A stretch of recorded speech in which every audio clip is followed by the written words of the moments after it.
Supplication is a root word, a foundation word. It's one of the main words that we tie to a few words that we use for prayer and for intercession. We understand that prayer, there are different types of prayer, there's different types of intercession, but at the core of these is the word supplication. It's the word supplication. In English, supplication is the action of asking or begging for something earnestly or humbly. Some of the synonyms for supplication are plea, appeal, solicitation, exhortation, urge, invocation. And so the picture a lot of times in supplication is, that place of fervor, that place of feverish, hot, where we feel like we're on our last leg. We feel like we're at the end of a thing and we're literally begging God. We're literally pleading. We're literally screaming for him to see us, to notice us, and to answer us. Supplication. In Psalms 28, verse 6, it says, "Blessed be the Lord, because he hath heard the voice of my supplications." He's heard the voice of my supplications. And so I think we've all been there. We've been in a place where we were in dire straits. We were in a dire situation. We felt like we were at the end of a thing. We felt like we were overlooked. We felt like, our prayer was an air quote getting through. We had a whole bunch of people praying for us. We were fasting. We were doing all of the work. We were doing all of the work. And the only thing that was left was to beg God. It was to beg God. And so, if you were a parent, your children don't beg you for necessities. Your children do not beg you for you to feed them. Your children don't beg for you to pay the mortgage. Your children don't beg for you to keep the lights on. Your children don't beg for you.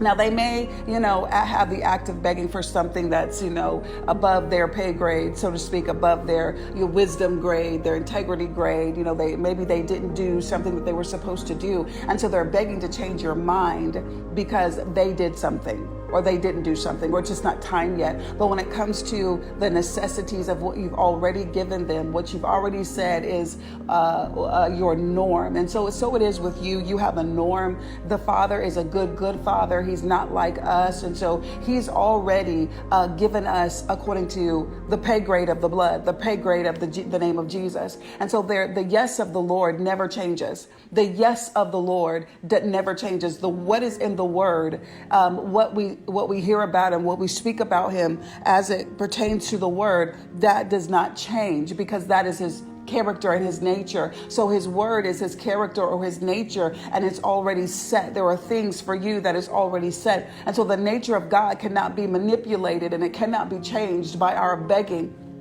And so a lot of times when we are in an identity crisis, not a crisis with your own identity, but the crisis that you're in with the identity of him, that you would need to beg your good Father for simple things, simple to him. Now, it may seem complex to you. It may seem big to you. It may seem arduous to you. It may seem like this is a hard thing or an impossible thing with you or with man, but with him, all things are possible. And so he's already spoken that to you. He is the God who makes the impossible possible. And so when we look at this word supplication and we look at the character of God, there's something that doesn't line up. And so you have to say, well, wait a second. I've never had to beg God for anything. Where you are, I just need you to say that I've never had to beg God for anything.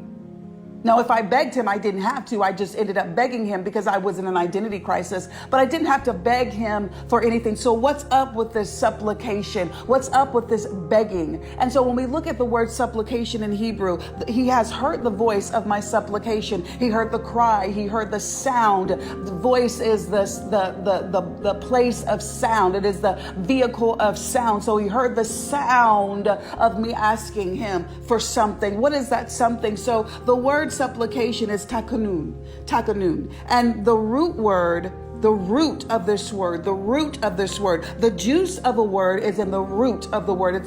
The root is what everything else from that word springs out of and springs forth. So the root of this word is kanan. In Hebrew, it is kanan. And this word means to bend or to stoop in kindness. The picture is the greater bending or stooping over to the lesser in kindness, stooping over to an inferior in kindness, not in judgment, not in frustration, but in kindness. It means to favor. It means to bestow. It means to be fair. It means to give, to grant, and to be gracious. It means to be merciful and to have mercy on. It means to have pity upon. It means to have a supplication, or to be gracious and to consider. To consider. And so in Psalms 28 verse 6, blessed be the Lord because he's heard the voice of my prayer for favor, of my prayer for consideration. And so inside of this word, a whole set of activities is happening. Hashtag the best week ever. As you say, as you decree, as you pray into this one tiny verse, there's a whole set of actions in heaven and on earth that are happening. That the greater is bending over and he's extending his ear, his hand, his heart to you in favor and in mercy. And that he's answering you with favor and mercy, and he's considering you, and he's driving back the thoughts that would spring forth in an identity crisis. And he's saying, do you not know me? Do you not know that I've always considered you? This is not just the time that I consider you. I always consider you. I have made you. I have placed you. I have put you as being the apple of my eye. I cannot overlook you because it's not in my character. And so hashtag the best week ever. This is not going to be a week of begging. I pull you out of the place of an identity crisis. You will know your God. You understand that he gave you Jesus. You understand that he orchestrated a whole plan of redemption so that you could stay redeemed, so that you could stay healed, so that you could stay whole, so that you would know that though sickness and disease pass over you, he doesn't pass over you. He is your shield and he is your refuge. And why are you begging? There's no need to beg. This is not going to be a week, a time, a season of begging, but this is going to be a time where you know your God. You know the character of your God. You understand that the lesser has bent over, stooped over, leaned over to you. The greater has leaned over to you. And that he extends to you favor. And so, Father, in the name of Jesus, we accept, we receive the granted favor. We accept and we receive the granted consideration. We accept and we receive the moment where we understand that we're no longer in crisis about your identity. You are the Lord, our God. We are your children. We are your sons and daughters. You are the Lord, our God. We name your name and you name our name back. And we are not begging. We're not pleading. We're not groveling for the yes of you. We just receive the favor.